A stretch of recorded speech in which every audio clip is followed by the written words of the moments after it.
नमस्कार। मैं वीके शास्त्री अपने चैनल के माध्यम से आप सभी दर्शकों का बहुत बहुत स्वागत करता हूं। आज के वीडियो में हम बात करेंगे सिंह राशि के जातकों के बारे में।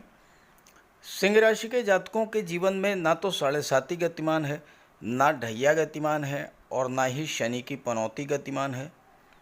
इसके बावजूद आप लोगों के लगातार कमेंट्स आ रहे हैं कि सिंह राशि के जातकों के जीवन में समस्याएं, परेशानियां कम होने का नाम नहीं ले रही हैं। पिछले 4-5 महीनों से ऐसा ही हो रहा है। ना तो कार्यक्षेत्र में सफलता मिल रही है, ना ही धन का लाभ हो रहा है और ना ही रोग, शोक, कष्ट इन सब से राहत मिल रही है। तो इसके पीछे कारण क्या है, ऐसा क्यों हो रहा है, इन्हीं सब बातों पर चर्चा करेंगे इस वीडियो में। और इसके बाद फिर बात करेंगे कि कब से सिंह राशि के जातकों की भाग्योन्नति होगी, धन लाभ होगा, विवाह, नौकरी, प्रॉपर्टी और वाहन के योग बनेंगे। ये विश्लेषण आपकी चंद्र राशि के आधार पर किया जा रहा है। और वीडियो के अंत में मैं आपको आपके राशि के स्वामी भगवान भुवन भास्कर सूर्यदेव के उपाय भी बताऊंगा। तो चलिए वीडियो शुरू करते हैं। तो ये है सिंह राशि के जातकों की कुंडली।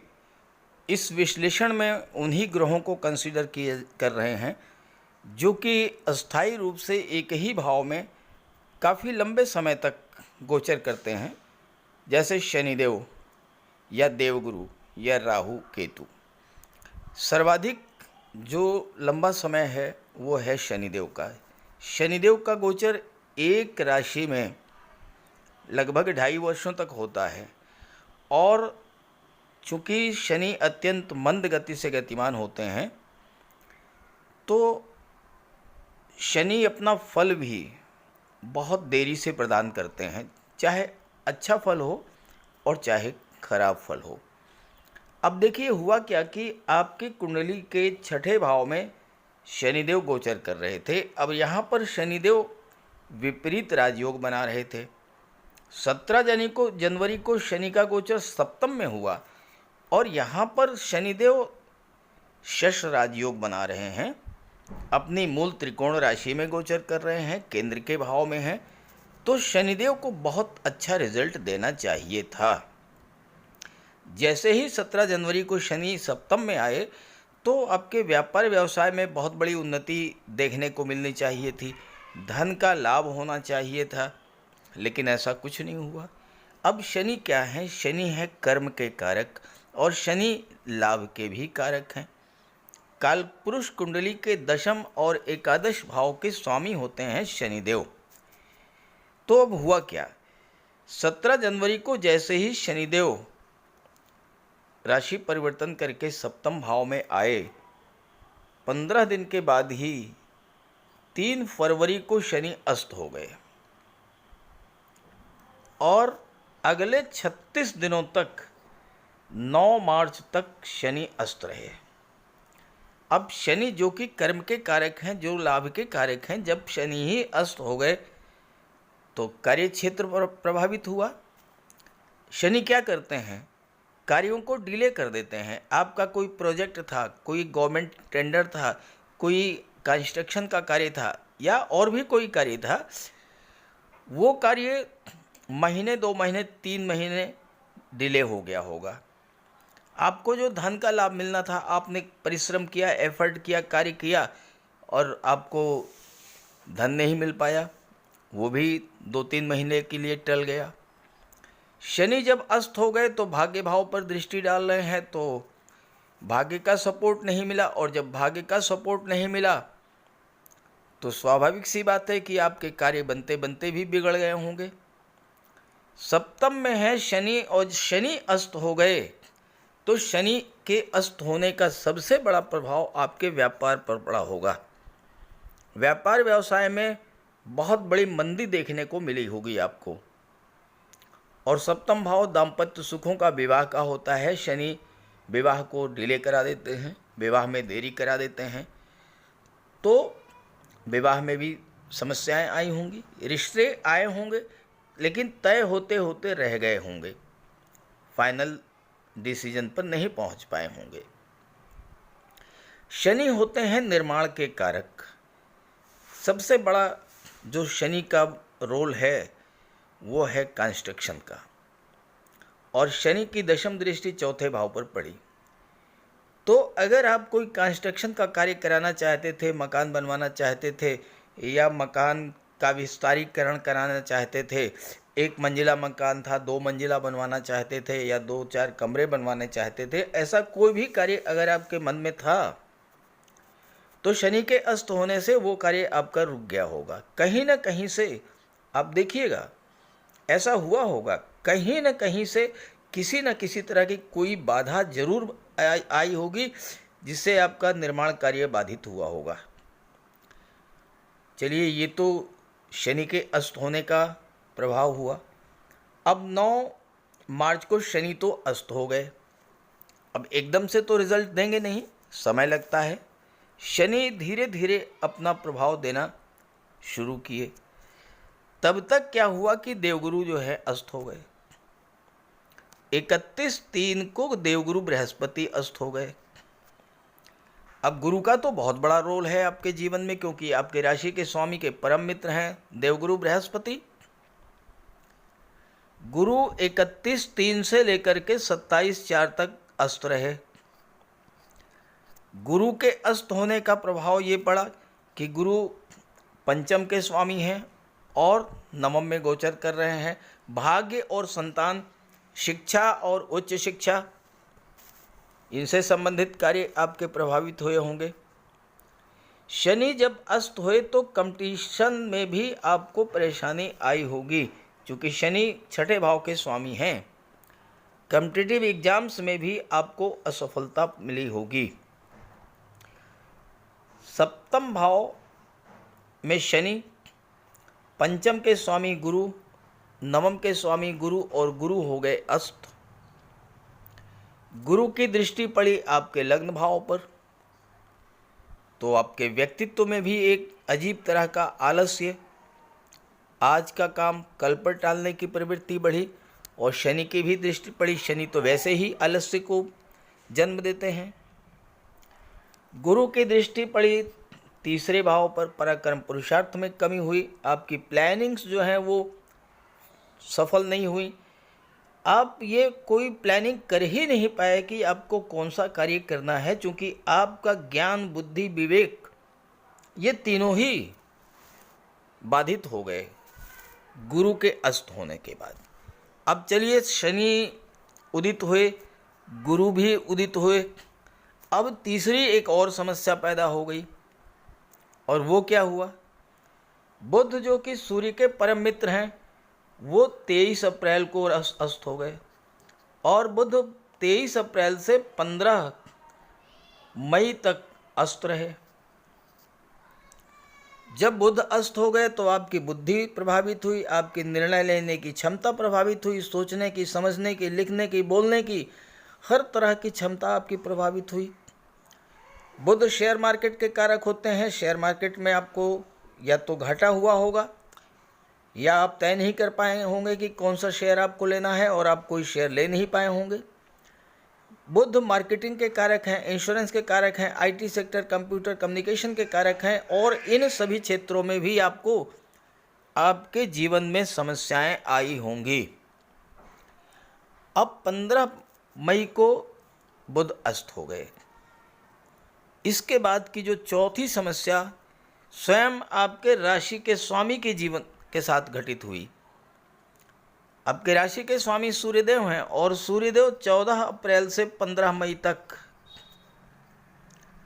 राहु के साथ थे, और राहु के साथ होने से ग्रहण दोष लग गया।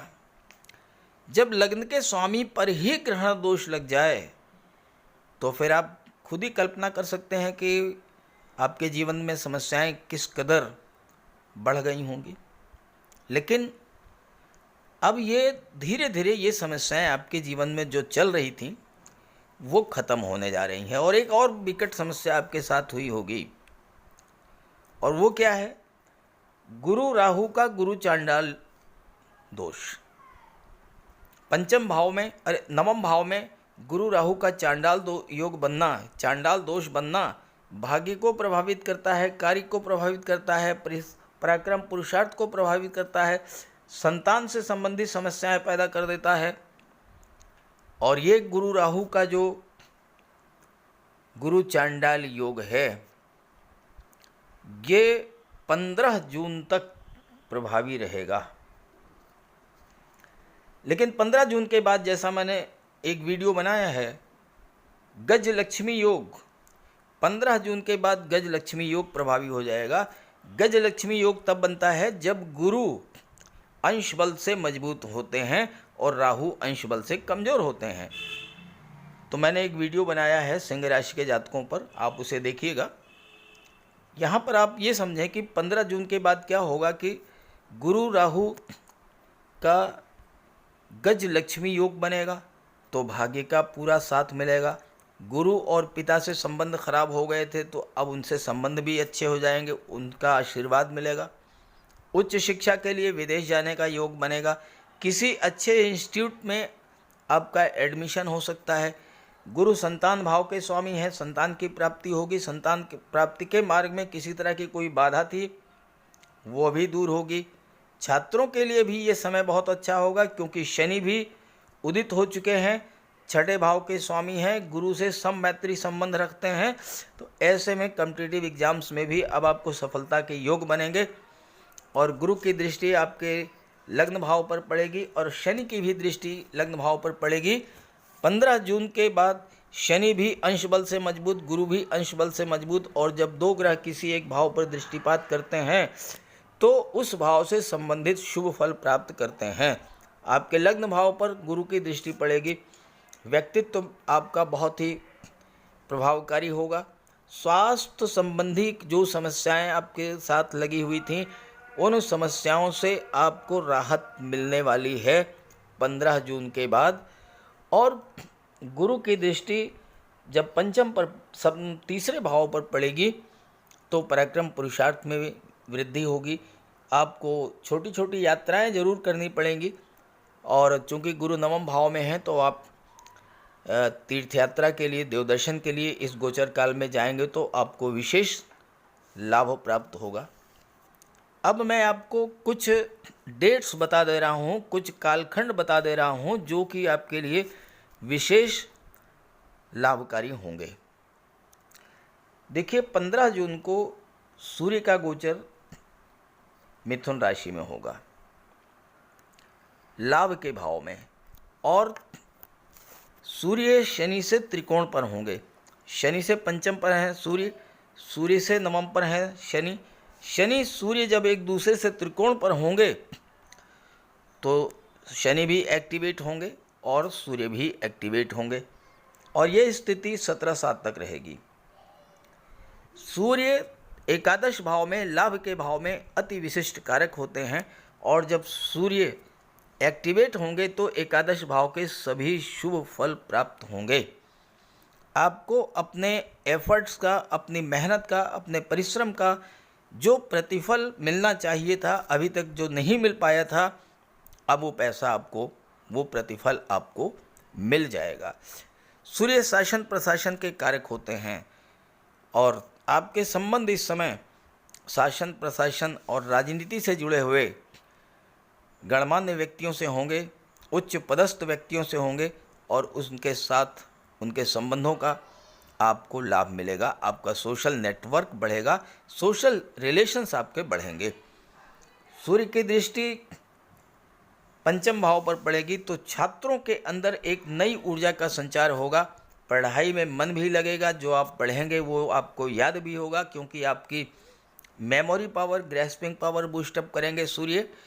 और चूंकि बुध की राशि में सूर्य का गोचर है, मित्र की राशि में, तो सूर्य यहाँ पर आपके लिए बहुत अच्छा रिजल्ट देंगे। इसके बाद जो दूसरा कालखंड है वो है 17/8।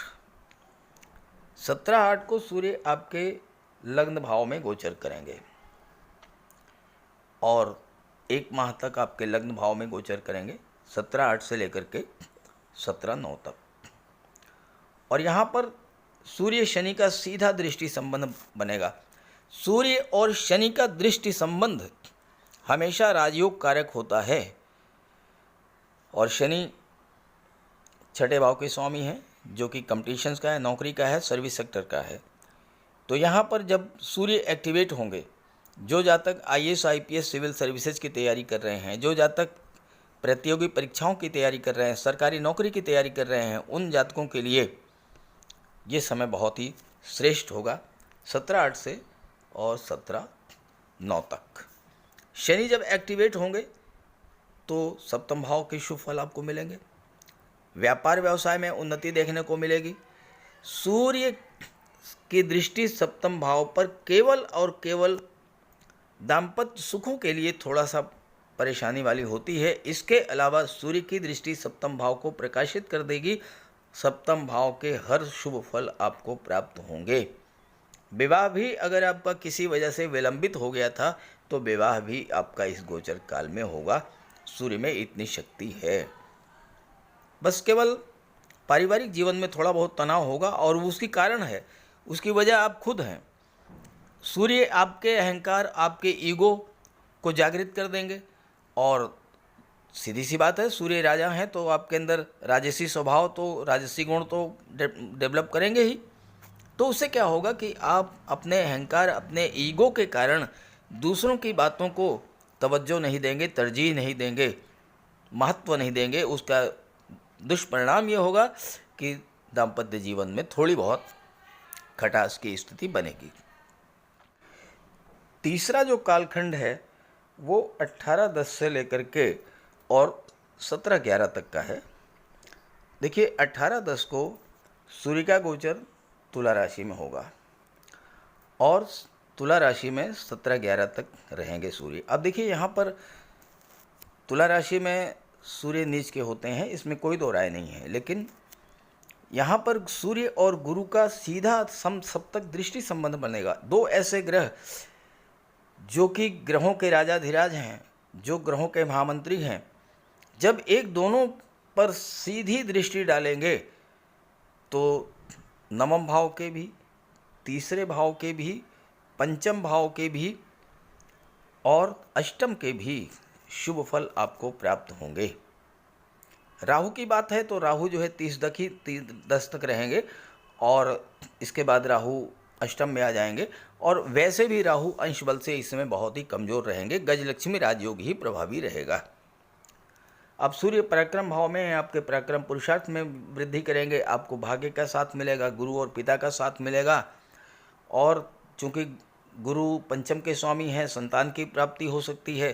संतान की तरफ से आपको सुखद समाचार प्राप्त होगा, कोई अच्छी न्यूज़ मिलेगी आपको। हो सकता है कि संतान की नौकरी लग जाए या आप कोई व्यापार व्यवसाय शुरू करा दें। तो इस तरह से जो मैंने डेट्स बताई हैं, इन डेट्स में आपके लिए भाग्योन्नति, धन लाभ, विवाह, संतान, ये सब के योग बनेंगे। अब इसका आप और ज़्यादा से ज़्यादा लाभ मिले तो इसके लिए आप भगवान भगवान भास्कर सूर्यदेव का उपाय जरूर करते रहिएगा। बात करते हैं उपायों पर।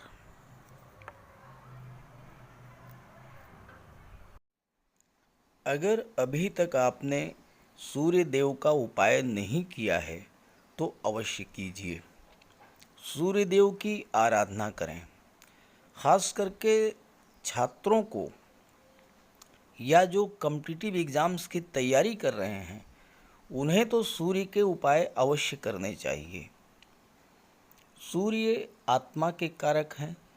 इस पृथ्वी पर सूर्य के कारण ही जीवन है और सूर्य की ही ऊर्जा, प्रकाश और ऊष्मा से हम कार्य करने में सक्षम होते हैं। सूर्य देव की आराधना करेंगे, आत्मा को बल मिलेगा, आत्मविश्वास में वृद्धि होगी, कार्य करने की ऊर्जा प्राप्त होगी, जीवन में रोशनी आएगी, भाग्य चमक जाएगा और फिर आप सफलता की सीढ़ियां चढ़ते चले जाएंगे। तो प्रातःकाल स्नान करते समय जल में लाल पुष्प या केसर डाल करके स्नान कीजिए। इसके बाद सूर्योदय से 1 घंटे के भीतर सूर्य देव को अर्घ्य दीजिए। तांबे के लोटे में जल, अक्षत, लाल पुष्प, रोली, लाल चंदन ये डाल करके सूर्य देव को अर्घ्य दीजिए। ध्यान रखें कि सूर्य देव को अर्घ्य 3 बार में देना है। 1 लोटे जल को आपको 3 बार में अर्घ्य देना है और साथ ही साथ इस बात का ध्यान रखना है कि जो जल है वो आपके पैरों पर ना गिरे। इसके बाद गायत्री मंत्र का जाप करें, आदित्य हृदय स्तोत्र का पाठ करें। छात्रों को तो सूर्य का ये उपाय नियमित रूप से करना चाहिए, क्योंकि सूर्य ही सरकारी नौकरी के कारक हैं और आज के युग में हर छात्र का सपना होता है कि वो आईएएस बने, आईपीएस बने या शासन प्रशासन में उच्च पदस्थ अधिकारी बने, और सूर्य इन सब के कारक होते हैं। सूर्य पिता के कारक हैं। पिता का सम्मान कीजिए, उनकी सेवा कीजिए, उनके मार्गदर्शन में आगे बढ़िए। यदि किसी तरह का कोई विवाद भी है तो उसे भुला दीजिए और उन्हें किसी तरह का कष्ट तो बिल्कुल न दें। इससे सूर्यदेव को बल मिलेगा। सूर्यदेव को बल प्राप्त हो इसके लिए रविवार को नमक का सेवन न करें। दलिया, दूध, दही, गुड़, गेहूं की रोटी इन सब का प्रयोग करें। रविवार के दिन सूर्यदेव को अर्घ्य देने के बाद एक तांबे की अंगूठी या तांबे का छल्ला ये धारण करें और जितनी आपकी क्षमता या सामर्थ्य हो यथाशक्ति लाल वस्त्र, गुड़, गेहूं, मसूर की दाल या तांबे का दान करें। गौ माता की सेवा करें, उन्हें रोटी दें, चींटियों को चीनी दें, मछलियों को आटे की गोली खिलाएं। ध्यान रखें कि जो भी उपाय करें यो पूरे मन से करें। उपाय करते समय सूर्यदेव का ध्यान करें और साथ ही साथ अहंकार और क्रोध इनसे दूर रहें। आप ये उपाय करके देखिए, जीवन में इतना बड़ा परिवर्तन आएगा कि आप कल्पना नहीं कर सकते। तो मेरी बात से सहमत हों तो उपाय शुरू कर दीजिए, और वीडियो अच्छा लगा हो तो अपने साथियों को, मित्रों को भी ज़रूर शेयर कर दीजिएगा।